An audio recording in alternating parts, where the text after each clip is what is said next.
जितनी पवित्रता होगी उस घर में उतनी लक्ष्मी आएगी। जिस घर में जितनी गंदगी होती है उस घर में उतनी दरिद्रता आती है।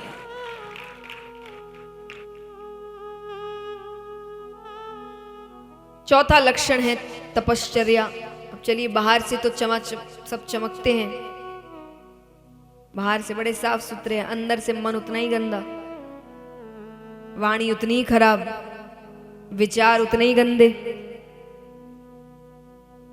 तो मन को, वाणी को पवित्र रखिए। कुछ बोलने से पहले 100 बार सोचिए कि जो बोलने जा रहे हैं उसका असर सामने वाले पर क्या होगा। और कई बार लोग कहते इतना समय नहीं है हमारे पास 100 बार बैठकर सोचे। तो एक बार इतना सोच लेना कि जो कहने जा रहे हो अगर वो ही कोई आपसे कहेगा तो आपको कैसा लगेगा, और अगर आपको लगे मुझे अच्छा नहीं लगेगा तो दूसरे से भी मत कहना। क्योंकि थप्पड़ अमीर को मारो कि गरीब को, लगता दोनों को ही जोर से है।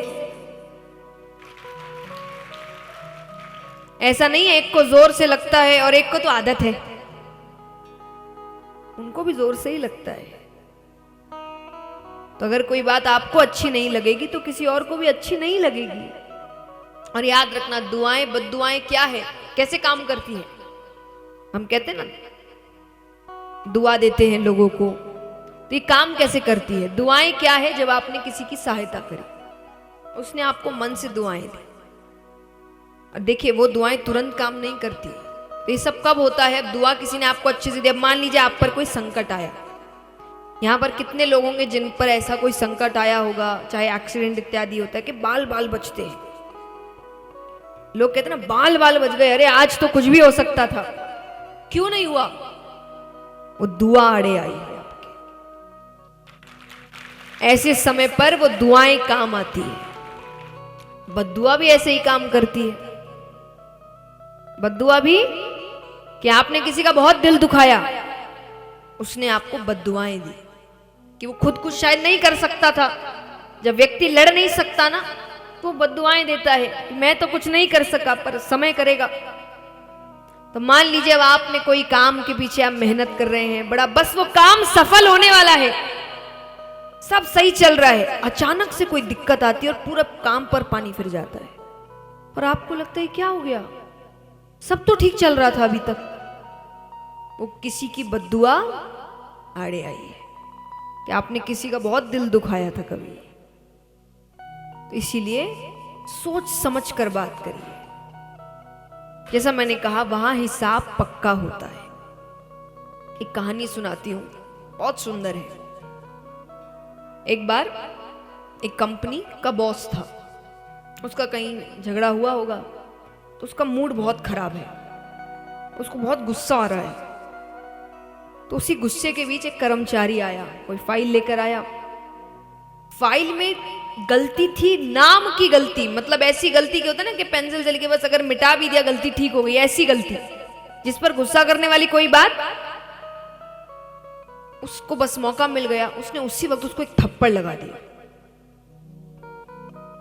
कि सब काम के पीछे मैं ही ध्यान दूं, तुम लोगों को रखा क्यों है मैंने। गुस्सा उसको किसी और चीज पर है, उसने अपना गुस्सा यहां पर। अब उस आदमी को नौकरी चाहिए। अभी एक होता है जिसको नौकरी की पड़ी नहीं तो वहीं पर उसको शायद थप्पड़ मार के वापस चला जाता, पर उसको चाहिए तो वो मुंह नीचे करके चुपचाप रह गया।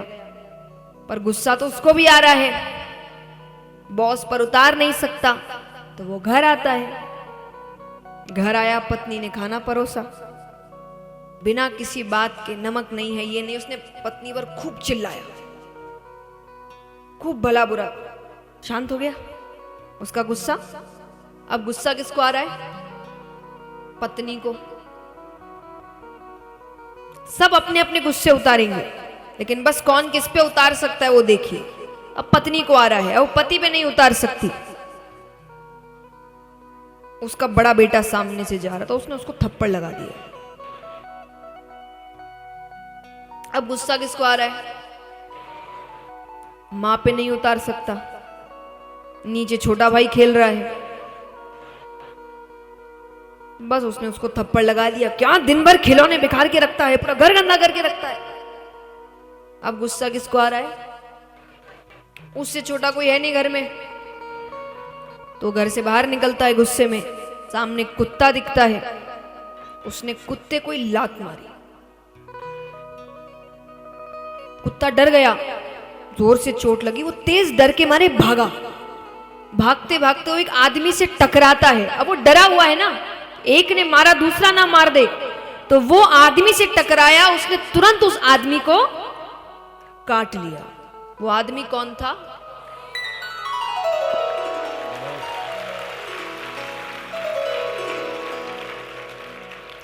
एक थप्पड़ भी, एक गलत थप्पड़ भी उसके पास घूम कर आया है। अब देखिए, ये तुरंत हो गया। जिंदगी ऐसे नहीं चलती, हर चीज आपको तुरंत नहीं मिलती। 1 साल बाद, 5 साल बाद, 10 साल बाद, 20 साल बाद भी मिल सकता है। सोचिए 20 साल बाद तो लोगों को याद भी ना रहे कि हमने क्या कब किया। तो कई बार आपको लग सकता है कि मैंने तो कुछ गलत नहीं किया। अरे किया है, तुमको याद नहीं है। क्योंकि याद रखना, भगवान दंड ऐसे ही नहीं देते। यहाँ इतने माँ बाप बैठे, कई अपने बच्चों पर चिल्लाते होंगे, कभी कभी गलती से हाथ भी उठा देते होंगे। लेकिन एक बात बताइए, क्या कभी ऐसा होता है कि माँ बाप इसलिए बच्चों को डांटते हैं कि आज बड़े बोर हो रहे हैं, चलो थोड़ा मनोरंजन हो, लाओ बच्चे को? करते हो ऐसा? कोई भी करता है? कोई ना कोई गलती करिए तभी डांट पड़ती है।